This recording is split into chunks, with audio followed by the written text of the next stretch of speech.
En milieu de semaine, des représentants de la médiation internationale ont quitté Bamako, direction Kidal, sanctuaire d'une rébellion qui ne cache plus son mécontentement dans la mise en œuvre de l'accord. Énième acte de non-sens d'une communauté internationale qui n'aura pas réellement compris la vraie teneur de la crise du septentrion malien. Elle est en droite ligne d'une politique mise en place depuis la normalisation amorcée en 2013. De ce qui ressort, les rebelles de la coordination des mouvements de l'Azawad ont exprimé leur exaspération quant à l'application de l'accord, et leur non-reconnaissance du gouvernement en place. Le processus de paix est donc au point mort. Mais quel processus? Il est évident que les rebelles ne sont pas les seuls acteurs du terrain.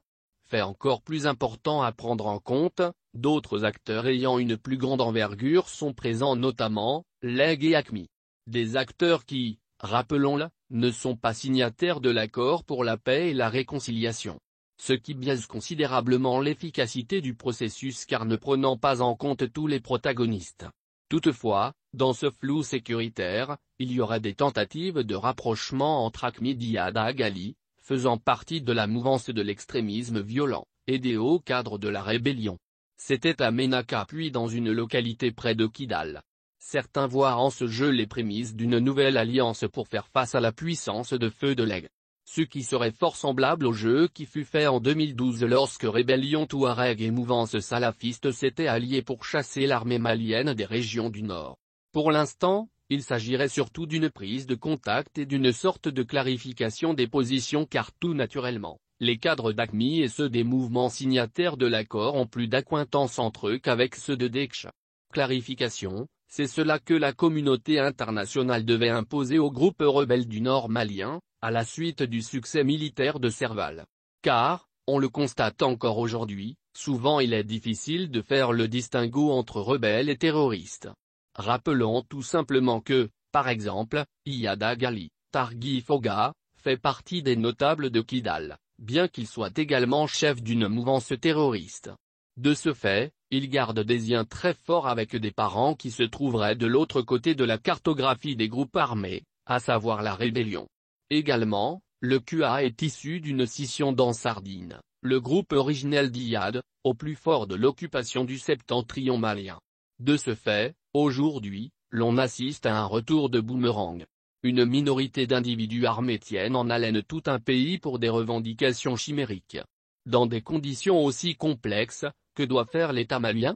L'accord pour la paix et la réconciliation doit bel et bien être pris en compte malgré les énormes insuffisances, incohérences, et même dangerosités qu'il comporte pour le caractère unitaire de l'État malien.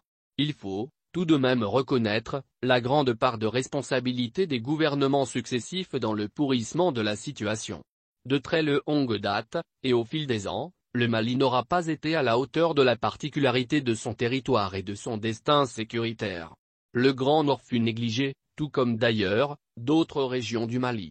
À l'exception près que le septentrion malien fait face à des périls dont l'addition fut des rébellions quasi cycliques, des trafics de tout genre, et plus récemment le phénomène de l'extrémisme violent armé. Il fut aussi victime des maux de la gouvernance avec son lot de corruption et de détournement de deniers publics. De ce fait, le Grand Nord devait faire l'objet d'une attention particulière. Au lieu de cela, la gouvernance prit comme siège et comme application Bamako, en occultant l'immensité du territoire national. Le terrain est très peu investi, et des pans entiers furent délaissés. Aujourd'hui, point d'autre perspective que de placer la bonne gouvernance au cœur de toute politique institutionnelle. En appliquant le mieux possible l'accord, tout en renouant avec les caractères clés d'un État sérieux et soucieux de bien-être de ses populations. Et lorsque le constat sera fait que l'État malien aura joué sa partition dans le processus de paix, il aura du crédit auprès de la communauté internationale, de la légitimité auprès des populations locales, et la coercition d'exiger que tous ceux qui seront sur son territoire respectent les lois de la République.